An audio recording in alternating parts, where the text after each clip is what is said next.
हिसाब से जरा सबसे पहले आना चाहता हूं प्रोफेसर रविकांत जी। क्या कांग्रेस ने 6-8 महीने पहले जब राहुल गांधी सड़क पे आए कन्याकुमारी से कश्मीर तक नैरेटिव सेट?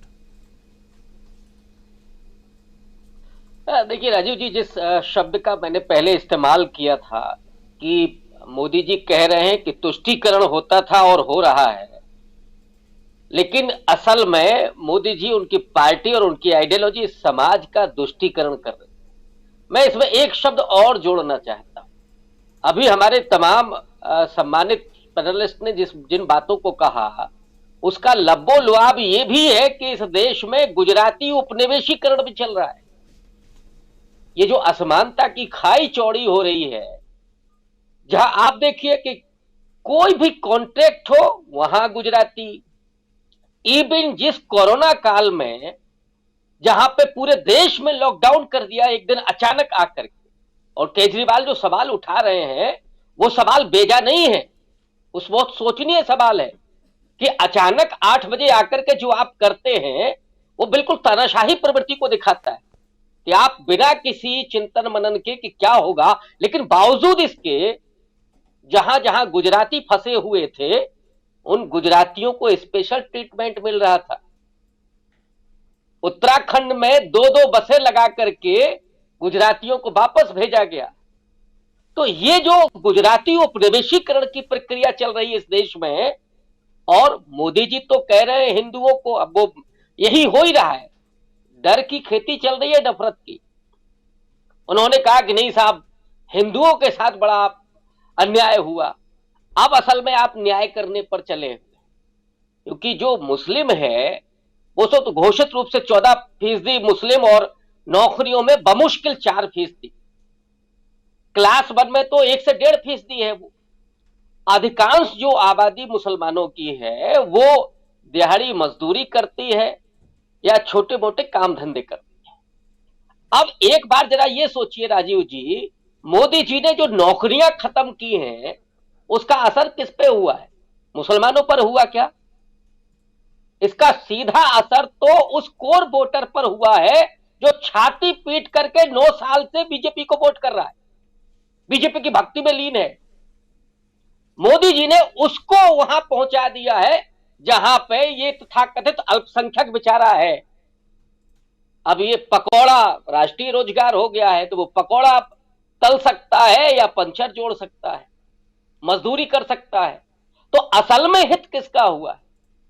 ये बातें राहुल गांधी जब उठा रहे हैं भारत जोड़ो यात्रा के जरिए, तो वो उस नैरेटिव को सामने ला रहे हैं कि जो इस देश में समता के साथ न्याय और बंधुत्व, इन मूल्यों को स्थापित करे। और इन 3 मूल्यों की बात मैं इसलिए कर रहा हूं, बाबा साहब डॉक्टर अंबेडकर ने संविधान सभा में बंधुत्व पर बहुत जोर दिया था, और नेहरू से जब डिस्कस किया तो नेहरू भी इन तीनों शब्दों को लेकर के बहुत संवेदनशील थे कि हमें कैसा देश बनाना है। एक तरफ तो विकास, जो अब नेहरू के समय का आप सपना देखिए, जिनको आज रोज ये गाली देते हैं, आईआईटी खड़े किए, आईआईएम खड़े किए, भाखड़ा नागल बांध। अरे जो विकास जिससे होता है असल में, वो तमाम साधन, तमाम संसाधन उस युग में शुरू हुए जब देश में भुखमरी थी, और दुनिया की 2 बड़ी ताकतें उस नेहरू की तरफ देखती थी जिस नेहरू का देश आधा अनाज पर जी रहा था, अमेरिका। कि किस खेमे में जाए खड़े होंगे नेहरू, अमेरिका के खेमे में आएंगे कि रूस के खेमे में आएंगे? ये उस समय की ताकत थी। और अभी जो प्रशांत जी ने बात की G20 में क्या हो रहा है, मोदी जी ने इस देश की हालत क्या बना दी। राहुल गांधी को लेकर के पूरी दुनिया में इस समय, और उन देशों में खास करके जो इस पूरे दुनिया को एक तरह से संचालित करते हैं, वहां से राहुल गांधी की तारीफ है। और इस देश माहौल मोदी जी ने क्या बनाया है वो भी एक्सपोज हो रहा है। ये चिढ़ और कुढ़ानी ये है कि मोदी जी चाहते तो ये थे कि शांति का नोबेल प्राइज मिल जाता, लेकिन ये जो सत्ता की बेबसी है वो क्या करे, वो उनसे नहीं छूटती। झूठ, फरेब, छल, छद्म, तो अमित शाह के शब्दों में कहूं तो कुछ डरा, ये सारी चीजें और जो हो रहा है, कहा था कि इस देश में शांति और अमन चैन हो गया, दंगा नहीं, आप जी कर दंगाई बना रहे हैं। पिछड़ों के आदिवासियों के साथ क्या किया राजीव जी? उस गुजरात में जो जिसको प्रयोगशाला होता है, भी दोनों में दलित मंदिर में नहीं घुस पाता है, लेकिन दंगा इस्तेमाल, उनको आपने अपराधी बना दिया।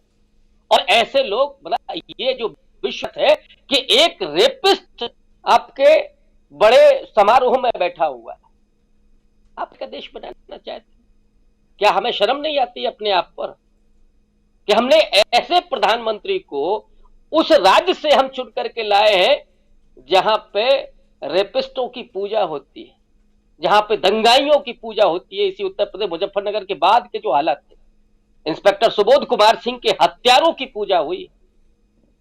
और अगर राहुल गांधी नफरत मिटाने की बात कर रहे हैं, इस देश में विकास की बात कर रहे हैं, न्याय की बात कर रहे हैं, तो फिर निश्चित रूप से इन 10 सालों में, 9 सालों में लोग पलट करके देख रहे हैं कि हमने क्या बोया था और हमने क्या काटा है।